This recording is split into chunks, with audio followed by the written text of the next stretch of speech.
Today's little video is around your accounts dashboard.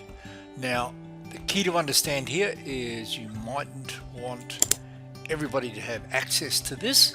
So come in under your settings here and VS1 modules.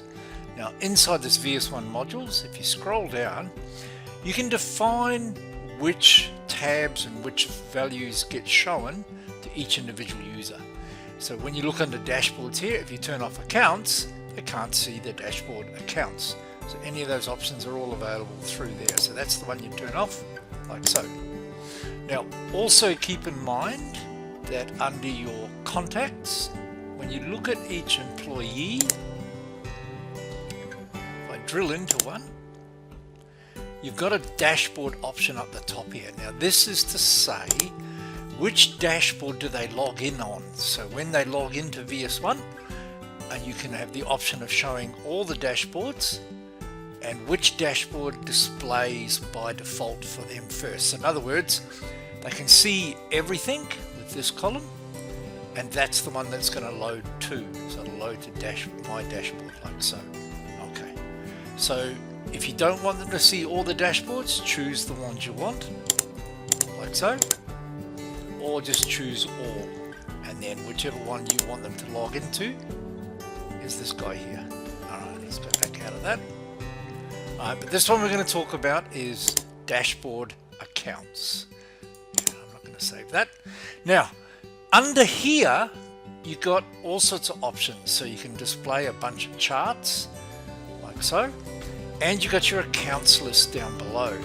Now, keep in mind, each of these charts and cards, what we call cards at the top here, if you click on the little icon at the top, you can choose what to show on your dashboard. So these are all different options that are available to you, all the different charts you might want to put up. There's a huge amount here. There are just tons and tons and tons of different types of charts that you can choose. And I'm just going to go back. And that's from clicking this little icon here, or under details, this little guy, you can go edit chart and you can look at the different options. Now, each chart on this screen is based on this date range that you've selected here. So if you go to the three dots, you can choose any one of the options like so, or set the date that you want. So those options there. If I drill down onto these, it will open up the report relative to that chart. So, and again, I can set those date ranges there. So each of these cards is drillable, and it'll show you the reports. Each of the reports you go into is adjustable. So I want to ignore dates on this. And that'll give me the total report based on that date range. You'll notice I can set due dates, add reports to favorites, all those sorts of things. Again, all from those charts. Let me just go back. So these are cards across the top, and these are your charts down below. And again, on your bank accounts, this is your bank reconciliation. If I drill into this one, I go back to the last bank rec I was working on. And again, I can keep working on that from there. Let's go back again. This is my tasks list, and any priorities or tasks that I may have set for myself. I can set up different tasks for different people, myself included, and this will prompt me to do that task.